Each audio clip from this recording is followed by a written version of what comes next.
video, we're going to answer the question a lot of people are curious. Which one is truly better? Hiya Toys Godzilla 2014 Heat Ray version or MonsterArts? This is the poster edition, which is a special limited release for Godzilla 2014. Now, you may have noticed I do have a 3D printed head, and I can't remove that right now currently because it's going to be a big issue for me. So I do have the original head right here still to compare it with the Hiya Toys. Now we're going to do different categories: design, articulation, and details. And then we're going to test which figure can hold poses a lot better. Both of them are based on the 2014 design. They are extremely different from each other, and they're built in completely different eras. I'm going to give you important key information about this Godzilla 2014. It's not completely accurate because during the time that this was made, it was made on glimpses of Godzilla 2014. Back then, the original sculptor, which I think is Yuji Sakai, didn't have access to 3D files or anything. Back then, Godzilla was kept very much under secret because this was the big return of Godzilla himself. So this was a little bit based on what we saw from the trailer and stylized in a way. With that being said, this is the poster version. The big differences with this one would have to be the feet, toes. This one is a little bit stylized and we have different toes. A lot of people do like how MonsterArts sculpted them more pointy, bigger, and different, more like dinosaurs instead of the elephant type of design that we got with the original. Another difference would have to be the dorsal plate. Details in general throughout the body are very stylized, not completely accurate. And here is the original head, which is one of the biggest differences. It's supposed to look like this.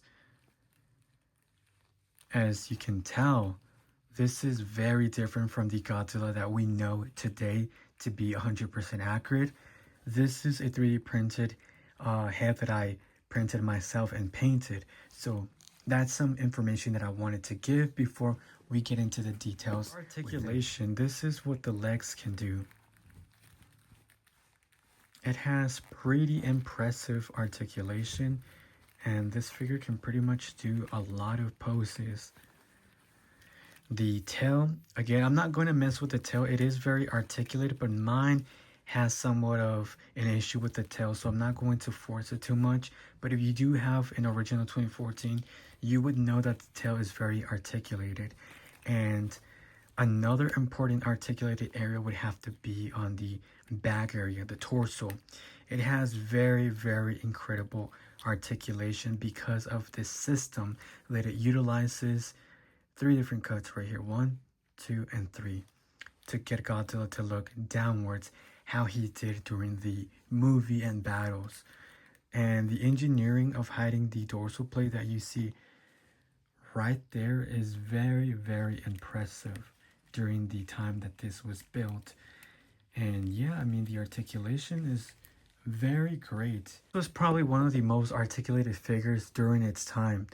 And the articulation is really great. It can look up and down. And this neck area system is also very great. This was almost a perfect Godzilla 2014. To some people, it is perfect because they do prefer the stylized version over the accurate version. And I believe that even MonsterArts could have possibly won if they went fully accurate with this version. Regardless, this is a beautiful, beautiful figure. Hiya version is very accurate. This is 100% going for what we saw in the movie, and this is a modernized take on it. This is one of the latest Godzilla 2014s we have to date with articulation. One of the biggest differences is the toes. As I said, the claws, you do have the elephant look on this full on design. The details, again, are very different compared to the MonsterArts, with the scales on the leg, thighs, and even here. Another big difference has to be the head sculpture. Just look at the difference that we see. Accurate, stylized. Very, very different. And another thing is that the MonsterArts is hand sculpted, while this is 3D printed. In a way, it's just made differently. We're seeing at two different types of technologies being utilized. And another big difference are the dorsal plates. Look at how different they are. MonsterArts stylized, Hiya toys accurate. Definitely, you see that the MonsterArts dorsal plates are significantly larger and thicker in every direction. You can especially tell right here. And I'm not gonna lie, I do prefer the MonsterArts, how large they are and a little bit more stylized. I do prefer that Godzilla 2014. I wish they would have gave him larger dorsal plates. Here's another big difference. Legs, thighs, feet. Just look at how different they are compared to each other. Like, that is a big, big difference. And again, there is tiny bits of details where MonsterArts seems to be accurate, like here. But then here, it's completely different. You see that Hiya Toys has those very defined legendary lines that we know he has, while here, not so much. And on the body here as well, that's one of the other differences. It's a very interesting take how the sculptor was able to do this much based on the trailer and just little bits of information that he got. Here's the chest area. Again, you see some similar parts and other parts are completely different. That's impressive. You see that? Even the dorsal plates towards the head area are very different. The gills, kind of similar, but different. Hands, very close, although they are different. We're going to put the figures through a few tests to see who has the better articulation and take them to their limits. So we're going to start off with both and demonstrate some differences. Start off with the hands and see the range. Let's see if we run into any types of issues.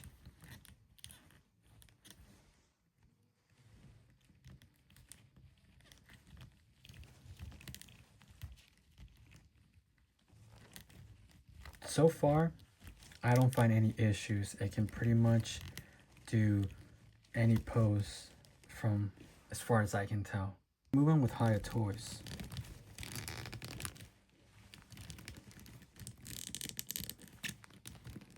A little bit limited right here, although not much. It's still there. I can open that much.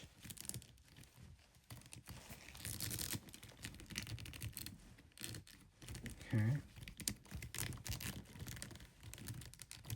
Oh, look at that. That is some incredible range that I don't think MonsterArts has. We're going to try and demonstrate that. Although they look very similar to each other, Hiya Toys looks a tad bit more natural and it's a little bit more in. It's hard to tell, but pretty much Hiya Toys just has a little bit of the advantage here, although both of them do it very, very great. This one, let's see who can look downwards a lot better. So here is MonsterArts. This is how the MonsterArts looks. Now let's go with the Hiya Toys.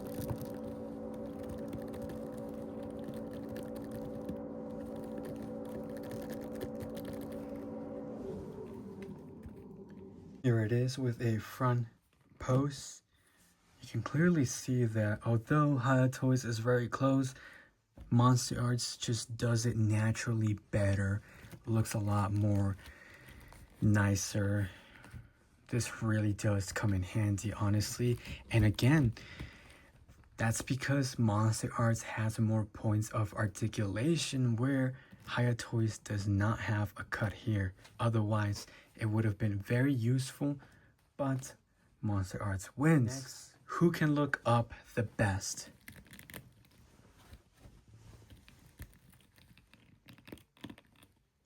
This is MonsterArts. Here we go.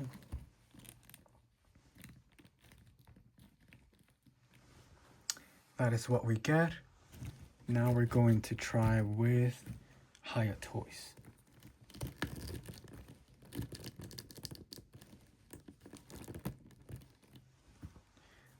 There we go. I think both of them can do it very great.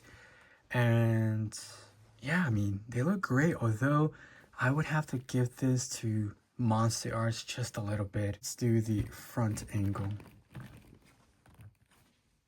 Look, it's very, very close. Again, there's going to be gaps for MonsterArts. Same here for Hiya toys. It's getting exposed, but it looks really nice on both of them. Very nice. I want to see who can twist better from the torso back area. Okay. This feels good.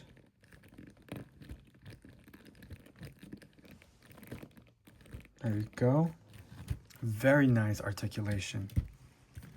Now let's test Hiya toys.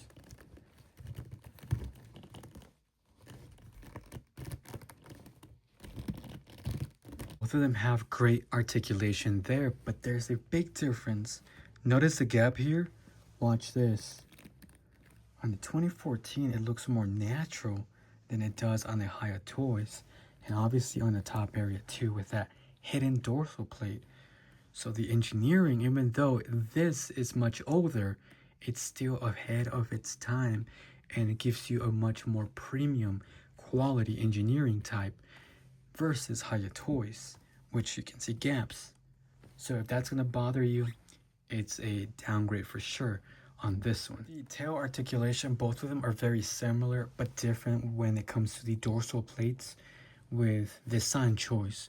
Now I'm going to try and demonstrate the articulation on my MonsterArts without breaking it because it's already, you know, a little damaged. What the Hiya toys can do,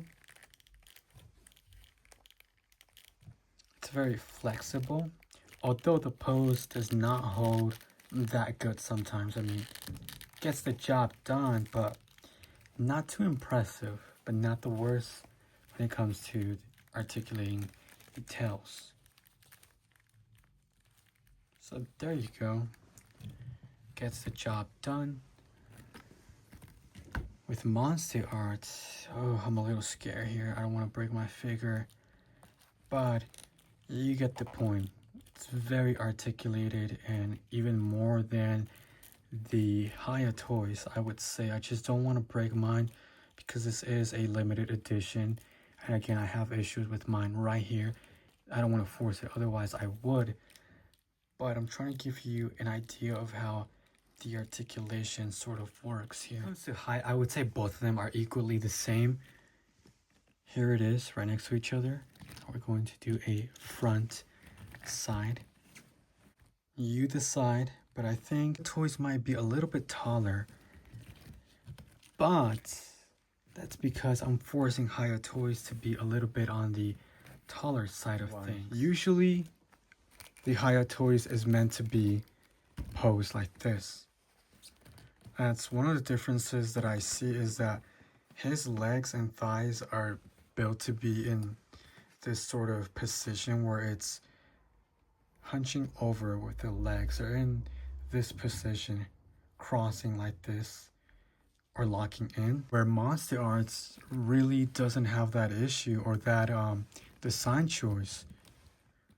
Again, this is Hiya toys' natural pose. This is MonsterArts.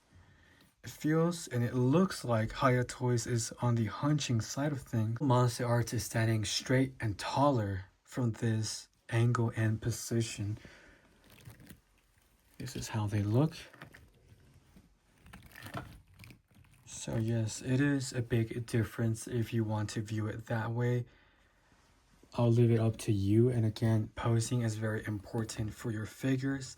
It's all about the angles and how you decide to do that. My final opinion with both of them, I think they are amazing figures in their rightful way. And I'm going to give you some differences and some information. Hiya toys is cheaper, more accurate, and the dorsal plates are smaller with a more accurate head sculpture and feet. The details are different. MonsterArts is a little bit more on the expensive side, especially this one, the poster version or the Spitfire. Now, it's more stylized, although it could be a benefit or something that you might not like because other people do care of accuracy. Accuracy is very important to some collectors. That might be a downgrade depending who you are, or a benefit for you that makes the figure more awesome for you. Now, I have to say, when it comes to articulation, I would say that MonsterArts does have the better engineering at hiding the gaps, making the figure look more natural, posing it, versus Hiya Toys. Hiya Toys has great articulation, but not as amazing as MonsterArts, although it can still hold up pretty well against a figure that was made years ago, and that should tell you something. Could you imagine if MonsterArts was to redesign this fully accurate with better articulation? I think that would be a whole different topic. Now, being said, it's hard to choose which one is ultimately better. This is going to come down to a preference. There's something that I love about the MonsterArts, and then there's something that I love about the Hiya Toys. I think if you are a collector that is on a budget, go with Hiya Toys. You're not going to be disappointed, and it's accurate, great details. If you're someone who has the money and you want something a little bit different, and you're out there in the market trying to collect something special, go with MonsterArts. And if you care for articulation,